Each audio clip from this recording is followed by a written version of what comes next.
Hi guys, I hope you guys are doing well and are in good health. Uh, as we discussed in the last video, we discussed about the Regulating Act of 1773. We discussed about some of the important points of this act. Now today we are going to talk about Pitt's India Act and Charter Act of 1833.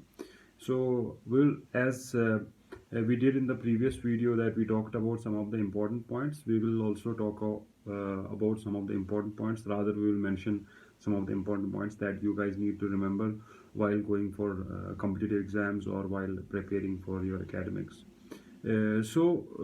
Pitt's India Act was enacted in 1784. It's also known as Pitt's India Act of 1784. The first important point that you need to remember about this act is that both commercial and political bodies were separated. That means before this act, commercial and political bodies were abide, they were together. But after this act came into power, or after this act, sorry, came into being or was enacted, that both the commercial and political bodies were separated from each other. The second important point that you need to remember is that a board of directors was set up before. If you remember, in the Regulating Act of 1773, we talked about the court of directors, which was established to look after the smooth working of East India Company. But now in Pitt's India Act of 1784, board of directors was set up, and it was totally different from the court of directors.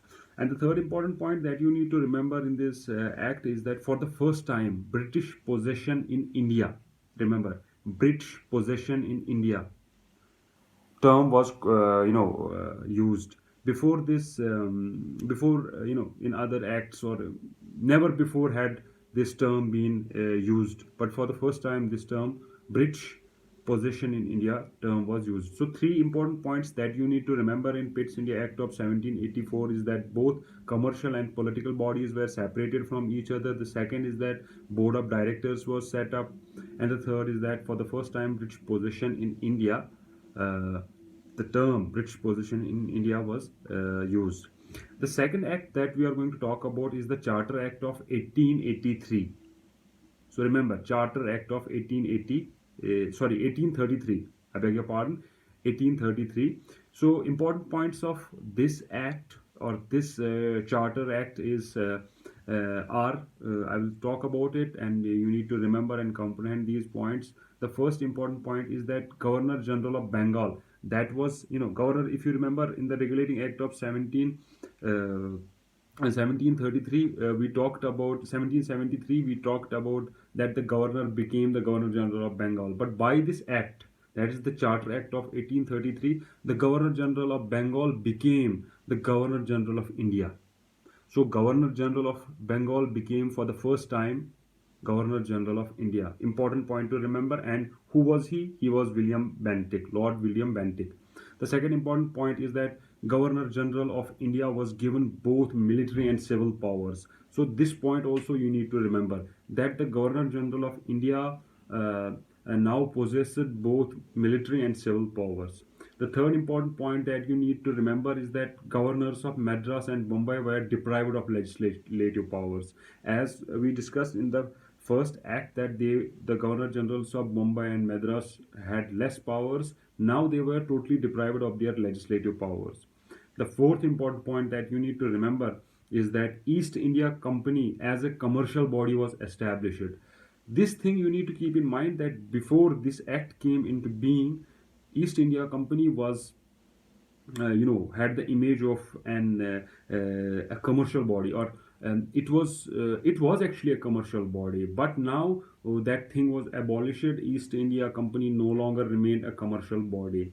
The last important point that you need to remember in the Charter Act of 1833 is that this act tried to open to open competition.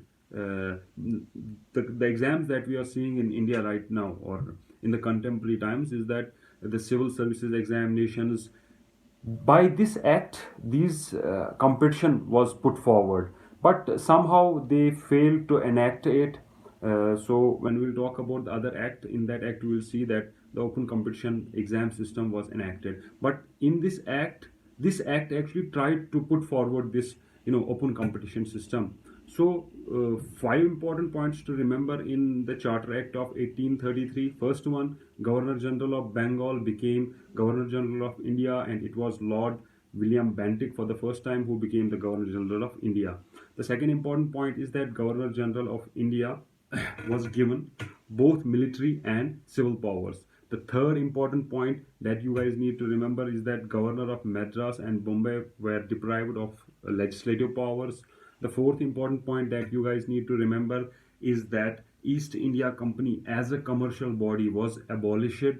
The last point that you guys need to remember is that this act tried to open this open examination competition, but somehow they failed to, or this act failed to enact it.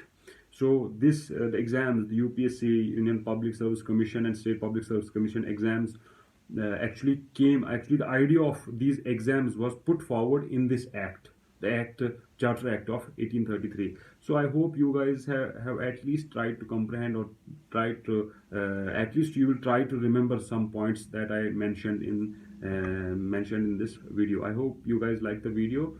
So keep looking forward. We'll see you soon.